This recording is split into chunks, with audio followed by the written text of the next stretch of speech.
Hello and welcome to the Drawing Animal Podcast with Wesley Bear. I am your host, Wesley Bear, and on today's episode, we will be talking about the Humphead Wrasse, otherwise known as the Giant Wrasse or the Napoleonic Wrasse, or even sometimes the Maori Wrasse. This giant species of wrasse is most known for its hump head along the front of the face that is said to resemble a Napoleonic hat of kind of French Revolution times. Um, Kind of don't see it myself, but makes sense to some people. But the most notable things about this particular species in terms of look are outside of its hump head, its very colorful body, which ranges from kind of palish yellow to deep blue, and those range in colors just depend on region that you can find these wrasse. So this wrasse is found throughout most of the Indo-Pacific, from Australia throughout the Indonesia, even along the coasts of Africa and up to the Red Sea. Anywhere where there's major coral reefs, you can usually find this species in those highly tropical waters.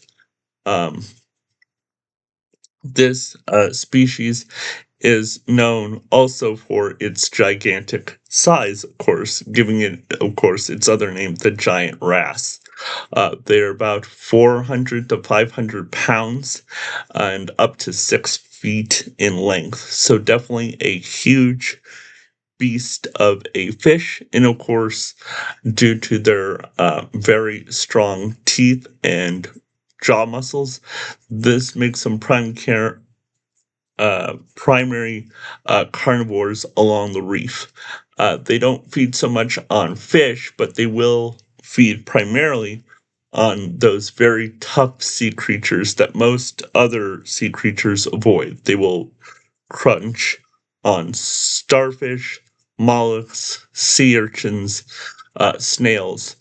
And anything that's tough, they can basically rip right through and bite right through thanks to their very strong teeth and very thick lips, which also help protect them from any spines or, sharp edges.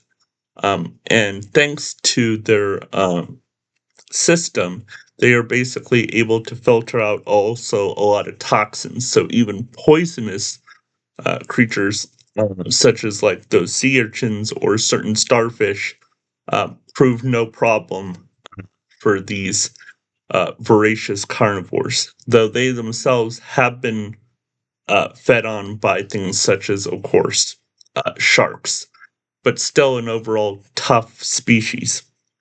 This is also why, due to their strong nature, that they are also primarily solitary. Even on one reef, you can only find about 10 or so, the whole reef, so highly territorial species. Um, this species will come together just briefly once a year to breed. So all the females will get together, lay all their eggs at once, and then the males will come in and fight over who will fertilize all those eggs. And then the eggs will sink to the bottom where they will eventually hatch and grow little baby wrasse that will slowly develop over the next 5 to 7 years. So definitely takes a long time to produce such a giant. The big problem currently, though, is that these giant wrasse, Humphead Wrasse, Napoleonic Wrasse, whatever you want to call them, are actually quite endangered.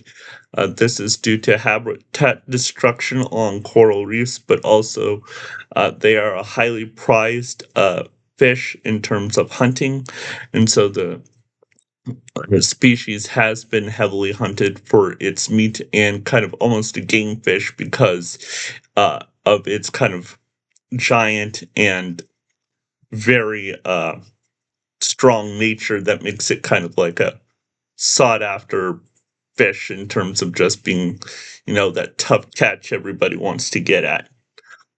So it is definitely endangered, and so that's just unfortunate with a lot of species, and particularly though, as of course, with a lot of giants, is we're getting all the giant animals are getting reduced in population due to just kind of the sport of loving and going after something that's big. And so I think we should just admire creatures that can get this big and realize that there's only so many of these kind of giants left in the world, and we should be able to willing to admire them from afar as much as possible. I realize it's not perfect, and we all need, to hunt for food, and people need to provide for themselves, but to limit that as much as possible and try to leave nature to grow in such a way where it can be sustainable for all involved. So there we are. There is the Humphead Wrasse. And if you want to check out more, you can check out more of the Drawing Animal podcast on this channel. You can also get my books over at www.comiccreaturecaricatures.com to learn more about me and my books. And all my books can also be found on Amazon under the Crazy Creatures series and the name Wesley Bear, Bare. So thanks so much for listening and have a wonderful, wonderful day. Enjoy nature, enjoy drawing, enjoy God's creation. Bye.